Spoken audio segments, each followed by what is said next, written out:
ಕಾಂಗ್ರೆಸ್ನ ಒಳಗೊಳಗೆ ಕೆಪಿಸಿಸಿ ಅಧ್ಯಕ್ಷರ ಬದಲಾವಣೆ ವಿಚಾರವೂ ಕೂಡ ಚರ್ಚೆ ಆಗ್ತಾ ಇದೆ. ಆದರೆ home minister doctor G Parameshwar ಅವರು ಇದ್ರ ಬಗ್ಗೆ ರಿಯಾಕ್ಟ್ ಮಾಡಿದ್ರು. ಆಸ್ ಯೂಶುವಲ್ ಜಾಣ ಉತ್ತರ, ನನಗೆ ಗೊತ್ತಿಲ್ಲ ಅಂತಂದ್ರು.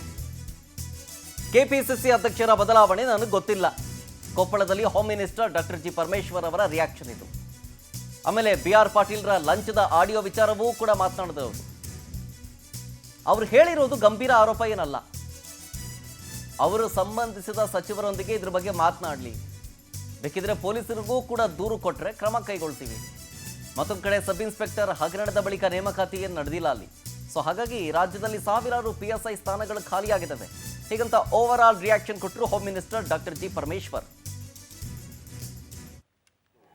ಯಾರು ಸಂಬಂಧಪಟ್ಟ ಸಚಿವರಿದ್ದಾರೆ ಅವ್ರ ಹತ್ರ ಪ್ರಸ್ತಾಪ ಮಾಡಿ, ಸ್ಪೆಸಿಫಿಕ್ ಕೇಸಸ್ ಏನಾದರೂ ಇದ್ದರೆ, ಲಂಚ ತಗೊಂಡಿದ್ದಾರೆ ಅಲ್ವಾ, ಯಾರೋ ರಿಶ್ವತ್ ಕೇಳಿದ್ದಾರೆ ಅನ್ನೋದು ಸ್ಪೆಸಿಫಿಕ್ ಕೇಸಸ್ ಇದ್ದರೆ ಅದನ್ನು ಸಂಬಂಧಪಟ್ಟ ಸಚಿವರ ಗಮನಕ್ಕೆ ತನ್ನಿ, ಅದನ್ನು ಕ್ರಮ ತಗೊಳ್ತೀವಿ ಅಂತ ಕೂಡ ನಿನ್ನೆನೂ ನಾನು ಹೇಳಿದ್ದೇನೆ.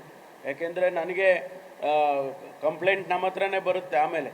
ಅದರಿಂದ ಬರೋಕ್ಕೆ ಮುಂಚೆನೇ ನಾನು ಹೇಳಿದ್ದೇನೆ, ನೀವು ಯಾರೇ ಅಂಥವರು ಇದ್ದರೆ, ಅಂಥ ಲಂಚ ಕೇಳಿದರೆ, ರಿಶ್ವತ್ ಕೇಳಿದರೆ ಅಂಥವ್ರು ಸ್ಪೆಸಿಫಿಕ್ ಆಗಿ ನಮಗೆ ಸಂಬಂಧಪಟ್ಟ ಸಚಿವರಿಗೆ ಹೇಳ್ಬೋದು, ಇಲ್ಲ ಪೊಲೀಸ್ ಇಲಾಖೆಗೆ ಹೇಳಿದ್ರೆ ಇಮಿಡಿಯೇಟ್ ಆ್ಯಕ್ಷನ್ ಮಾಡ್ತೀವಿ. ಒಂದು HK ಪಾಟೀಲ್ ಸಾಹೇಬರು ಏನು ಹೇಳಿದ್ದಾರೆ ಅಂತ ಹೇಳಿದರೆ, ಏನು ಗಣಿ ಹಗರಣ ನಡೆಯಿತು, ಅನೇಕ SITಗಳಾಗಿತ್ತು, ಅದರಲ್ಲಿ 1,50,000 ಕೋಟಿ ಅಂದಾಜು ಹಣ ಬೇರೆಯವರ ಪಾಲಾಗಿದೆ, ಅನಧಿಕೃತವಾಗಿ ಆಗಿದೆ ಅನ್ನುವಂಥ ಮಾತು. ಅದಕ್ಕೆ ನೀವು ಏನು ಕ್ರಮ ತಗೊಳ್ಬೇಕಾಗಿತ್ತು ಅದನ್ನು ತಗೊಂಡಿಲ್ಲ ಸರ್ಕಾರಗಳು, ಎಲ್ಲ ಸರ್ಕಾರನೂ ನಮ್ಮ ಸರ್ಕಾರನೂ ಸೇರಿಕೊಂಡು.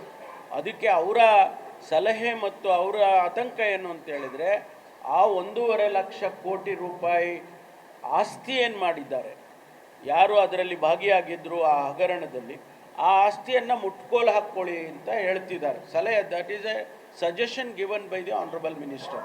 V will look into it. 18-19